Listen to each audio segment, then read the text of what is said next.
Idul Adha, Idul Kurban.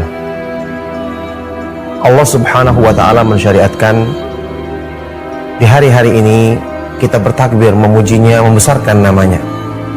Atas limpahan nikmatnya mensyariatkan kepada kita ibadah yang agung, yang semua bertujuan untuk kebaikan dan menyempurnakan ketakwaan kita kepada Allah Subhanahu wa Ta'ala. Walitukabbirullaha ala ma hadakum wa la'allakum tashkurun, dan agar kalian membesarkan nama Allah, mengagungkannya atas hidayah yang diberikannya kepadamu, supaya kalian menjadi orang-orang yang selalu bersyukur. Khususnya dalam masalah ibadah kurban, Allah Subhanahu wa Ta'ala mensyariatkan ibadah yang agung ini sebagai ibadah yang di beberapa ayat Al-Quran digandengkan dengan salat, ibadah terbesar dalam Islam, ibadah yang berhubungan dengan anggota badan yang terbesar dalam Islam. Sebagaimana kita ketahui bersama, salat itu adalah ibadah yang pertama kali dihisab pada hari kiamat, seperti yang disebutkan dalam hadis yang sahih. Kalau salatnya diterima, salat seorang hamba diterima, maka ibadah lain pun akan diterima.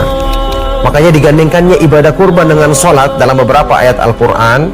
Fasalli li rabbika wanhar, dirikanlah salat karena Allah dan berkurbanlah, sembelilah sembelihanmu karena Allah.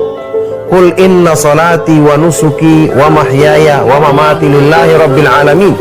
Katakanlah, sesungguhnya salatku, sembelihanku, kurbanku di jalan Allah, hidupku dan matiku hanyalah untuk Allah Subhanahu wa Ta'ala semata-mata, tidak ada sekutu baginya. Dengan digandengkannya dua ibadah besar ini menunjukkan berkurban, menyembelih sembelihan di jalan Allah untuk Allah adalah ibadah yang mengandung pengorbanan besar, yang mengandung upaya manusia untuk mewujudkan kecintaan yang sejati karena Allah Subhanahu wa Ta'ala. Bahkan di dalam Al-Quran, ketika Allah Subhanahu wa Ta'ala menyebutkan hakikat hikmah disyariatkannya ibadah kurban untuk mewujudkan keikhlasan, kecintaan sejati karena Allah, ketaatan yang sungguh-sungguh karena Allah, Allah Subhanahu wa Ta'ala berfirman, la yanalallaha luhumuha wala dima'uha walaki yanaluhu taqwa minkum.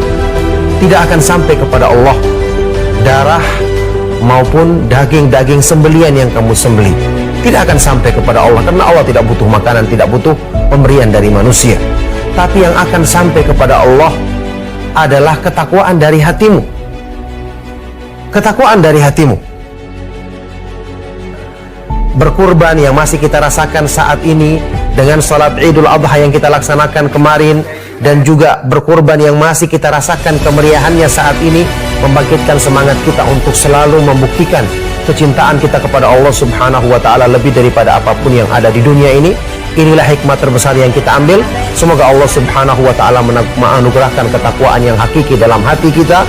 Semoga Allah Subhanahu wa Ta'ala senantiasa memudahkan taufiknya bagi kita untuk kita selalu menundukkan hawa nafsu kita di jalan Allah untuk meraih ketakwaan dan kesempurnaan iman di sisinya.